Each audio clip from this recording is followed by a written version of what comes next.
Hola, Turubem, Konnichiwa, hello, aloha, ¿cómo estás? What it do? Welcome to the J-Boy Sports Podcast. Please like, share, and subscribe if you like the content. If you don't like the content, you can still help a brother out and like, share, subscribe, comment, all that good stuff. Because even if you don't love everything I have to say, you can still help a brother out. I'd help you out. So, please feel free to hit those buttons and comment. Warriors versus Timberwolves minus Stephen Curry. What do you think happened? Well, that happened. Exactly what you thought would happen, happened. The Wolves run away with this one, 117-93. The Warriors made it a little bit uncomfortable somewhere in the third quarter. But the Wolves, by the end of the third quarter, were up 18 again. And then their game was pretty much over. They came out, they tried to play some solid basketball. They used the solid Warriors concepts, tried to get as much ball movement as possible. But at the end of the day, the Wolves came out with a lot of ball pressure, and there was really nothing that the Wolves could do. Jimmy Butler was more passive than I feel like he needs to be without Stephen Curry playing. Jimmy's got to force his way to like 30 points. That's the only way that they have a chance. And other than that, they have no chance. And tonight he did not have 30 points. He didn't have anywhere near 30 points, and so they got smacked. Jimmy Butler finished with 17. He had 7 assists. Draymond Green had a nice triple single, the way he's good for. Had 9 points, 5 assists, 4 rebounds, doing a lot of nothing. Even though I have to admit he does help them win, I'm not going to lie. But stat-wise, and I know I'm not a person that loves stats. I feel like stats are overrated in a way because people just look at the stats and then they stop worrying about who's actually playing basketball and how they're actually playing basketball. But when it comes to Draymond Green, I do look at the stats because he's bummy, statistically at least. Buddy Hield had 15. He didn't do too bad from the three-point line, 4 for 9, 5 for 14 overall. Brandon Podziemski had 11 points. Kuminga came off the bench to have 18. He played well, actually, 8 for 11. 1 for 3 from three-point, 1 for 4 from the free throw line is not good, though. Got to fix that. 5 boards. And 15 from Trace Jackson Davis, who played a good game. I thought Trace Jackson Davis gave some good minutes. He played 19 minutes and was 6 for 6. But on the other side, like I said, the Wolves, this was a blowout. The Julius Randle had himself a game, 24 points, 11 assists, 7 boards.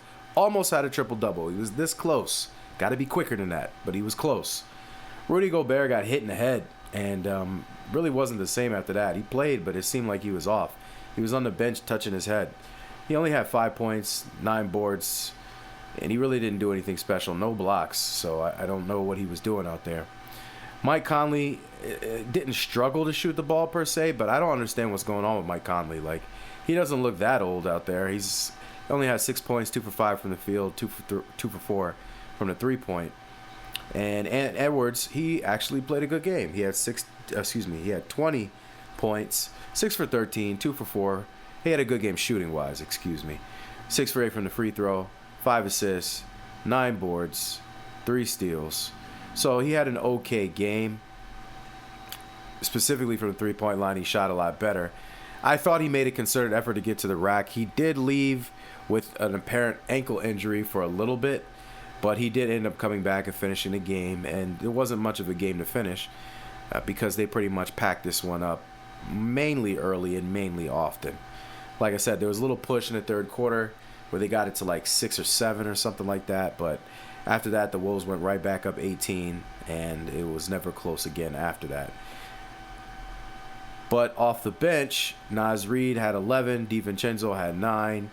Nickeil Alexander-Walker played well, had 20 points, 7 for 13 from the field, 4 for 6 from the three-point line. Naz and DiVincenzo both shot 3 for 8 from the three-point line. And they really couldn't make anything the first game. They were shooting horribly. Everything was off. And Ant Edwards, after the game, they asked him, what changed in this game? And he said, honestly, I know people look at the shooting, but it's really our defensive pressure was not good. So he felt like they needed to up the defensive pressure. And I don't think I said this, but Jaden McDaniels had 16 points, 7 for 10 from the field, 1 for 2 from the three-point line. So he continues his stellar play. throughout the playoffs. He played really, really well against the Lakers, except that one game where he was in foul trouble, but realistically, it was the foul trouble. Otherwise, he was balling. Balled out in this game as well. So that's good for him. Moving forward, Stephen Curry is going to be out. They're saying potentially for 3 games or so. They're saying at least a week, which would be about 3 games. This one being the first one, and then the other 2. I don't know when the other 2 are scheduled for, but I believe one is for Saturday, and then the other one might be for Monday. Can I see that ahead of time? Let me just take a look. Let's just take a little bit of a look-see. Can I change the date here? Yes, I can. Give me one moment. Let me see. I think the next game is after this one. It's not letting me change the date. Let me try NBA.com real quick. I usually like to go on ESPN.com. I think and NBA.com is trash. I really can't stand the way it works. It drives me nuts. Yes, but it is easier to see that, so I can check this easier. Okay. So Saturday, May 10th. On Saturday, yes, Golden State plays at 8:30. They play 8:30. So in all likelihood, Steph will miss that game. And on Monday, they play again, and I guess they're saying that Steph will probably miss that game as well. But we will see. It looks like he has a grade 1 left hamstring, and they will reevaluate him after the week, which I guess would be after Monday's game. So maybe on Tuesday or something like that. But we'll see. Without Steph, the Warriors really don't have a chance. I know there was a lot of murmurs on the internet saying, oh, well, maybe they could win. They're not winning without Stephen Curry. It's just not going to happen. Stephen Curry, what people don't say enough is that it doesn't matter how many points he scores sometimes. It really doesn't.